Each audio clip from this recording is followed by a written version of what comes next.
days will work, of ballots stacked on top of each other. All the envelopes were the same size. I could see the envelopes had handwritten addresses, return addresses, and I could even tell that one was marked registered mail. That one was off to the side, all right?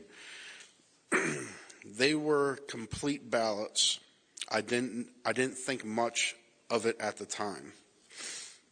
At Bethpage, I was first loaded with 2 tall gaylords. So picture that thing there, or this little representation here, but this tall, all right? So I was loaded with 2 tall gaylords, okay? And that were, hold on, where was I at?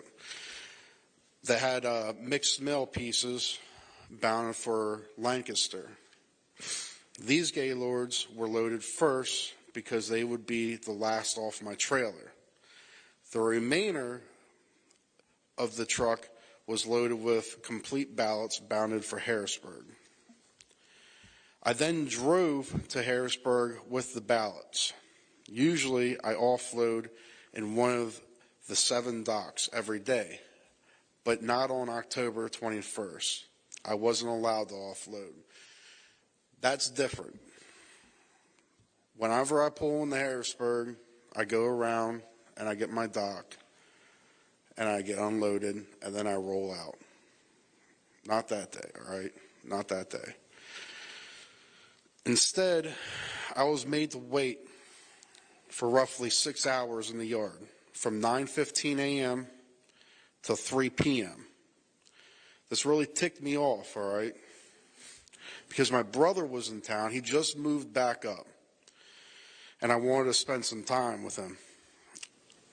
I tried to get the attention of postal workers, but no one would tell me what's going on.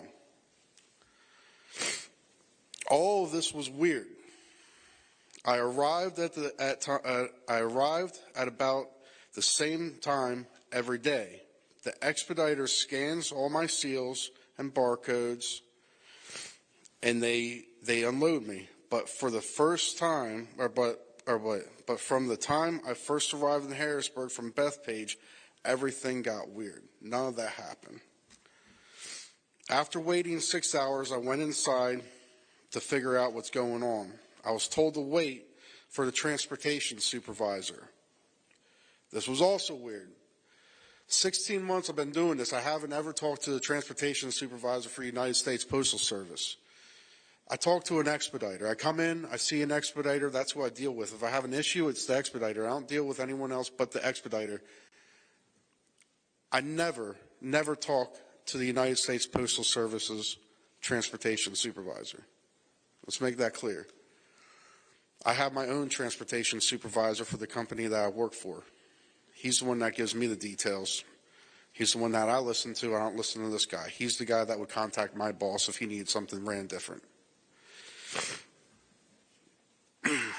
I've never spoken with this transportation supervisor from the United States Postal Service. They don't speak to people like me. He's a top guy. He's the kind of guy that would speak to my boss, not a trucker like me. The supervisor told me to drive to Lancaster without being unloaded in Harrisburg. This made no sense to me. I knew the ballots were loaded for Harrisburg, and that if I was to go to Lancaster, they would have to off-unload my those pallets in Lancaster to take off Lancaster stuff, to put the ballots back on the trailer, to send it back to Harrisburg. Doesn't make no sense.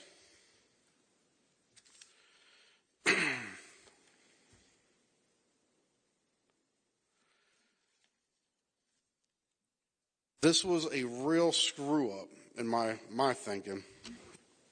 I wanted my ticket. So whenever I go to a place, when I go there and whenever I'll leave, I'll get a ticket. I'll get a ticket, a slip, whatever you want to call it. It's the date, time that I'm supposed to be there. It'll have my trailer number on it. It'll have how much I'm loaded. It'll have the seal number.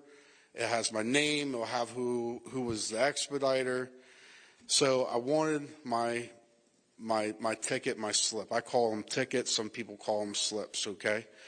And then because I was there for 6 hours, I wanted my late slip too, because I wanted to be paid for sitting in that yard for 6 hours. So I wanted the ticket and the late slip for stopping in at Harrisburg. Also, I wanted it because if they're telling me to take this load to Lancaster, I don't want to pull up the Lancaster of Harrisburg crap and be like, yeah, they just told me to come here and not have no ticket, because they don't look like I just came straight here, you know. Just to prove that I was there. And so others would know I wasn't the person that screwed this up. A ticket is always provided to a driver when they arrive at a United States Postal Service facility. It proves you were there.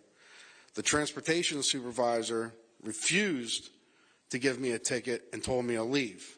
I then demanded he give me a late slip, since I wanted to get paid for the time I was sitting there.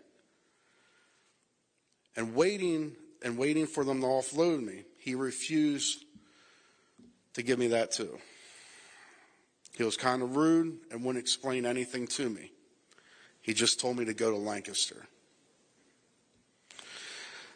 I then drove to Lancaster, unhooked my trailer in its normal place, and then drove my truck to where I always park it, in a nearby lot, and then I went home. The next day, it just got weirder. As I arrived at Lancaster's United States Postal Service facility with my tractor, I went to hook up to my trailer, and my trailer was gone. Not there no more. 10R 1440. Since I started driving that Bethpage route, I've always had trailer 10R 1440. I like that trailer. It was a nice trailer. I know you guys probably don't really know nothing about truck driving or trailers or anything, but the rear tandems had if you're driving light, the rear tandems the front axle will actually go up. Nice air ride. The doors on it worked great. Some of the trailers that place has, you could honestly put it on the back of a carrier and drop it off in the middle of the ocean and no one would worry about it.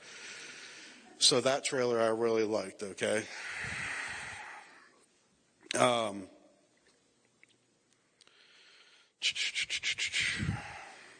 What happened on October 21st was a series of unusual events that cannot be a coincidence. I know I saw ballots with return addresses filled out, thousands of them, thousands. Loaded onto my trailer in New York and headed for Pennsylvania. At first, I didn't think it was a big deal.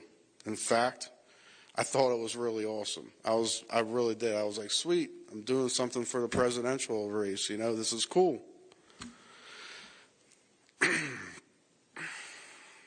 But as things became weirder, I got to thinking and wondered why I was driving complete ballots from New York to Pennsylvania. I didn't know why, so I decided to speak up. And that's what I'm doing today. Thank you.